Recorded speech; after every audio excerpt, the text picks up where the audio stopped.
नमस्कार, मैं अभय कुमार, सहायक निदेशक जिला बाल शिक्षण इकाई। आज आपको जिला बाल शिक्षण इकाई से संबंधित विभिन्न योजनाओं के बारे में जानकारी दूंगा और आप इस फेसबुक लाइव पे बहुत सारी योजनाओं की जानकारी देना जा रहा हूँ।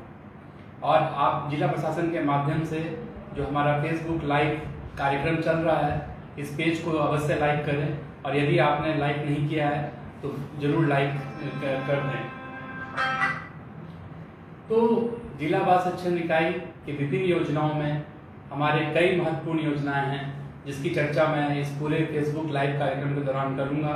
सबसे पहले की परवरिश योजना है, जिसमें अनाथ बच्चों की एक योजना है जिसके बारे में मैं बताऊंगा। स्पॉन्सरशिप योजना है जो एक बहुत ही अच्छी स्कीम है जो जिला बाल शिक्षण इकाई से संचालित है और इसके तहत एक अच्छी राशि सरकार के द्वारा दी जा रही है। इसके अलावा हमारा एडॉप्शन प्रोग्राम है जिसके तहत हम लोग बच्चों को जो गोद देते हैं उसकी प्रक्रिया के बारे में बताऊंगा। एवं आप जो हमारे मुख्यमंत्री कन्या विवाह योजना है जो हम वैसे महिलाओं बच्चियों को मदद का आर्थिक सहायता प्रदान करती है उसके बारे में जानकारी दूंगा।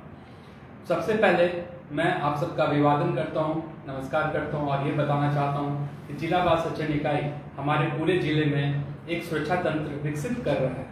ये सुरक्षा तंत्र एक ऐसा सुरक्षा तंत्र है जहां हमारे जिले के बच्चे सुरक्षित रहें, इसके लिए 4 स्तंभ विकसित किए गए हैं।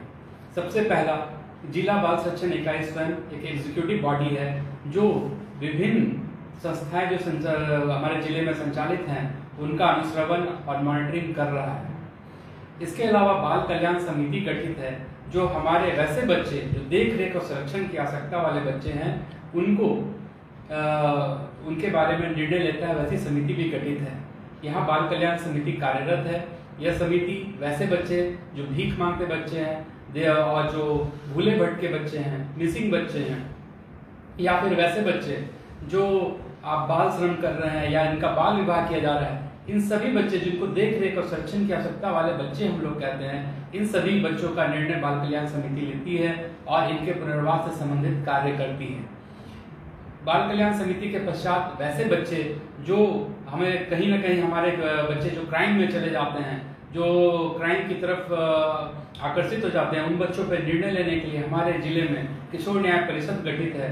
यह 3 सदस्यीय संस्था ऐसे बच्चों के संबंध में निर्णय लेती है जो गलती से या कोई गुनाह कर लिया, उन्होंने जो अपराध किया है उसके बारे में निर्णय लेती है।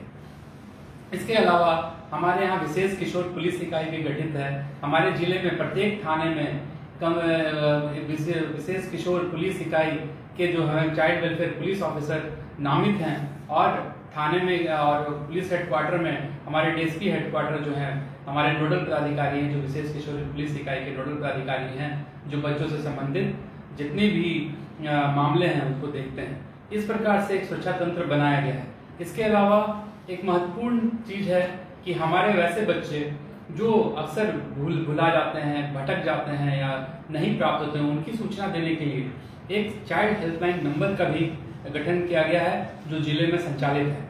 ये बहुत महत्वपूर्ण है। ऐसे सभी जो बच्चे जिनका शोषण हो रहा है या कहीं ना कहीं किसी कारण से पीड़ित हैं, उसकी सूचना भी हमारे इस चाइल्ड हेल्पलाइन में दिया जा सकता है। इसका ये नंबर 1098 है, कृपया इसको नोट कर लीजिए।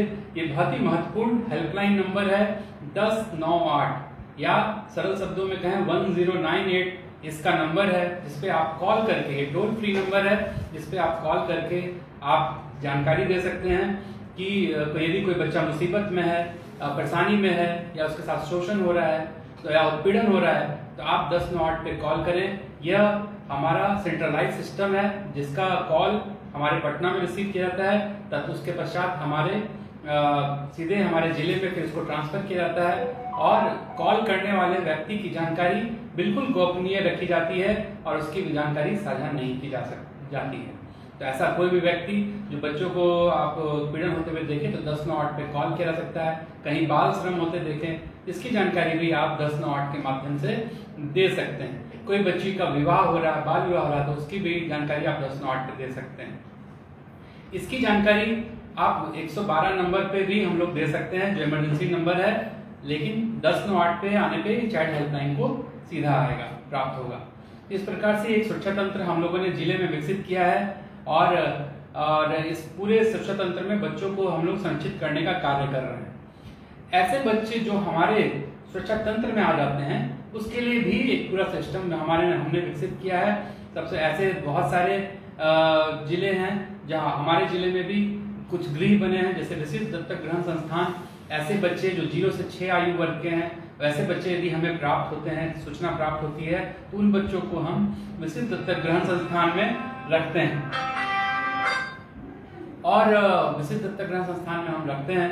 और इसके अलावा उससे यदि अधिक आयु के बच्चे मिलते हैं तो बाल कल्याण समिति के माध्यम से इन बच्चों को हम लोग बृहद आश्रय गृह जो हमारे निकटतम जिले भागलपुर कमिश्नरी में है, वहां पे बच्चों को आवासित किया जाता है। ऐसे भूले भटके बच्चे जो समहाउ किसी तरीके से बिछड़ गए हैं, मिसिंग हैं, या अन्य कारणों से हमारे सिस्टम में आ गए हैं, तो उन बच्चों को हम लोग अल्पकाल के लिए अंतिम विकल्प के रूप में बाल गृहों में रखते हैं। उनका पुनर्वास पर फिर कार्य किया जाता है और उनके परिवार से उनको मिलाने की पूरी कोशिश की जाती है। इस प्रकार से हमारे जिले में विशिष्ट दत्तक ग्रहण संस्थान मात्र संचालित है। अन्य यदि बच्चे और लड़कियां यदि हमें ऐसे मिलते हैं तो उसको हम लोग निकटतम जिलों में भेजते हैं। इसके अलावा हमारे जिले में जो योजनाएं संचालित हैं उसमें से एक बहुत ही महत्वपूर्ण योजना है परवरिश योजना। परवरिश योजना ऐसे जो बच्चे हैं जिनके माता पिता दोनों की मृत्यु हो गई है, उन बच्चों के लिए सरकार ने एक बहुत ही महत्वपूर्ण योजना का संचालन शुरू किया है। और ये योजना 1000 रुपए की राशि प्रत्येक बच्चे को उसके अभिभावक के ज्वाइंट खाते में दी जाती है। यहाँ महत्वपूर्ण है, यदि अनाथ वैसे ही बच्चों को वैसे ही कहा जाएगा जिनके माता पिता दोनों की मृत्यु हो गई है। ऐसी परिस्थिति में हम उनको 1000 रुपए की राशि देते हैं। इसकी स्वीकृति पदाधिकारी अनुमंडल पदाधिकारी होते हैं या सीडीपीओ के माध्यम से बाल विकास परियोजना कार्यालय से इसकी जांच होकर के इसकी अनुशंसा प्राप्त करके अनुमंडल पदाधिकारी को भेजी जाती है, जहां पे अनुमंडल पदाधिकारी इसकी स्वीकृति देते हैं एवं और इसके पश्चात स्वीकृति के पश्चात इसमें 1000 रुपए की राशि प्रति माह बच्चों को दिया जाता है। और ये ध्यान देने की बात है कि 18 वर्ष की उम्र तक ही दिया जाता है, क्योंकि हमारे जुवेनाइल जस्टिस एक्ट के अनुसार प्रत्येक वैसे बच्चे जो 18 वर्ष वैसे व्यक्ति जो 18 वर्ष से कम उम्र के हैं उनको हम बच्चा कहते हैं। तो 18 वर्ष से कम उम्र के ही बच्चों को जो है हम लोग इसका योजना का लाभ देते हैं। 18 वर्ष की उम्र तक ही देते हैं अनाथ बच्चों को और 1000 रुपए की राशि प्रत्येक बच्चे को दिया जाता है। इसमें अनाथ के अलावा परवरिश योजना में हमारे 2 अलग कैटेगरी भी जोड़े गए हैं, जैसे एड्स से प्रभावित माता पिता की संतानें या स्वयं बच्चे यदि एड्स से प्रभावित हों, ऐसे परिस्थिति में भी हम लोग परवरिश योजना का लाभ उन बच्चों को देते हैं। यहाँ ध्यान देने की बात है कि एड्स से यदि जो कोई आवेदन प्राप्त होता है उस आवेदन को सीधे सीडीपीओ कार्यालय में प्राप्त किया जाता है।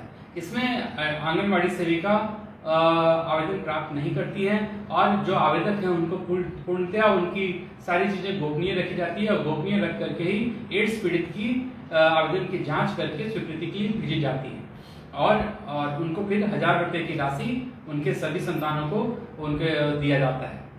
इसके अलावा कुष्ठ रोग से पीड़ित जो ग्रेड 2 डिफॉर्मिटी के कुष्ठ रोग पीड़ित हैं उनको भी 1000 रुपए की राशि, उनके भी बच्चे यदि वो ऐसे माता पिता जिनकी कुष्ठ रोग से ग्रेड 2 डिफॉर्मिटी से पीड़ित हैं या उनके बच्चे यदि वो पीड़ित हैं, स्वयं पीड़ित हैं, तो उनको भी 1000 रुपए की राशि हम लोग देते हैं परवरिश योजना के अंतर्गत।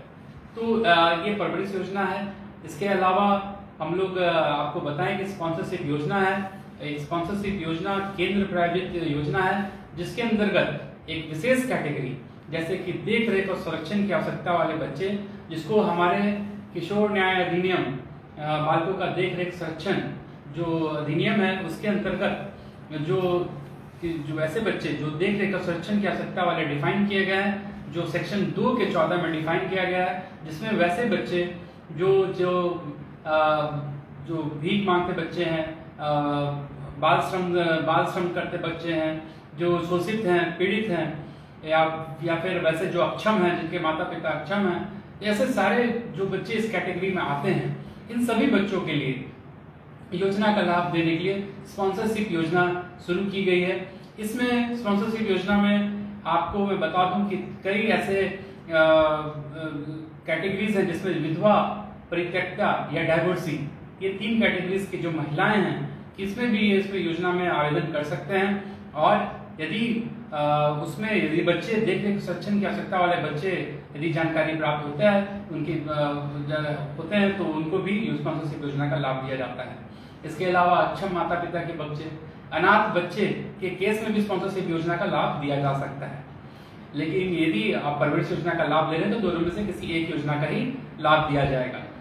और इसके अलावा आपको जैसे मैंने बताया कि देख रेख सक्षम की आवश्यकता वाले बच्चे में बहुत सारे ऐसे बच्चे जो स्ट्रीट्स पे रह रहे हैं, शोषित हैं, पीड़ित हैं या अक्षम है या किसी बहुत ही गंभीर बीमारी से विशेष करके कैंसर या फिर एड्स से आप पीड़ित हैं, तो वैसी स्थिति में भी योजना का लाभ वो ले सकते हैं। बाल श्रम से मुक्त बच्चों को भी इस योजना से जोड़ा जा सकता है। लेकिन यदि बाल कल्याण समिति के साथ यदि वो देख रेख और संरक्षण की आवश्यकता वाले बच्चे बाल कल्याण समिति ने घोषित किया है, इसको हम लोग शॉर्ट टर्म में कहते हैं सीएनसीपी बच्चे, यदि सीएनसीपी घोषित किया है बाल कल्याण समिति ने, तो ऐसे परिस्थिति में भी इस योजना का लाभ हम इन बच्चों को दे सकते हैं। इसके अलावा हमारे कोविड के दौरान जो पीएम केयर्स योजना से जुड़े हुए बच्चों को भी इस योजना का लाभ देने का नियम लागू किया गया है। और मैं बताऊं कि आप इस योजना का लाभ लेने के लिए आप जिला बाल शिक्षा निकाय के कार्यालय में आवेदन कर सकते हैं या आवेदन यहाँ पे उपलब्ध है। इस योजना के अंतर्गत हम लोग 4,000 रुपए की राशि अधिकतम 3 वर्ष के लिए दिया जाता है। ये आवश्यक नहीं है, ये डिसीजन समिति के स्तर पे लिया जाता है कि कितने माह के लिए इस बच्चे को स्पॉन्सरशिप योजना का लाभ दिया जाए। 4,000 रुपए की राशि जो दी जाती है उसमें यह अनिवार्य है कि बच्चा विद्यालय एवं आंगनवाड़ी में अध्ययनरत हो। यदि वो बच्चा विद्यालय या आंगनवाड़ी में अध्ययनरत नहीं होता है, ऐसी परिस्थिति में उसको योजना का लाभ नहीं दिया जाएगा। इसलिए बहुत ही आवश्यक है कि वे बच्चे विद्यालयों में अध्ययनरत हो। ये हमारा स्पॉन्सरशिप योजना है। इस योजना का अभी आवेदन लिया जा रहा है। आप लोग इसका आवेदन हमारे जिला बाल शिक्षा निकाय के कार्यालय में जमा कर सकते हैं। और एक योजना के अंतर्गत हमारे जिला पदाधिकारी महोदय के अध्यक्षता में कमेटी बनी है जिनका अनुमोदन सभी आवेदनों का उनके स्तर से किया जाता है। इसके अलावा अन्य योजना जो है हमारा मुख्यमंत्री कन्या विवाह योजना है। मुख्यमंत्री कन्या विवाह योजना के अंतर्गत वैसी सभी बीपीएल या 60,000 से कम आय के व्यक्ति जो हैं, बच्चियां हैं जिनका विवाह किया जाता है, उनको आर्थिक सहायता देने के लिए 5,000 रुपए की राशि उनके खाते में उपलब्ध कराई जाती है। मैं ये योजना सरकार की मंशा आर्थिक सहायता देने के साथ साथ बच्चियों का जो विवाह है उसके निबंधन कराने के लिए प्रेरित करने के लिए भी है। तो मुख्यमंत्री कन्या विवाह योजना अंतर्गत एक मुश्त राशि जो है आप दी जाती है जो वधू के खाते में, और इसका जो आप आवेदन आरटीपीएस काउंटर पे, आप प्रखंड के आरटीपीएस काउंटर पे कर सकते हैं और इसमें नियमानुसार फिर कार्रवाई की जाती है। इसमें यह जरूरी है कि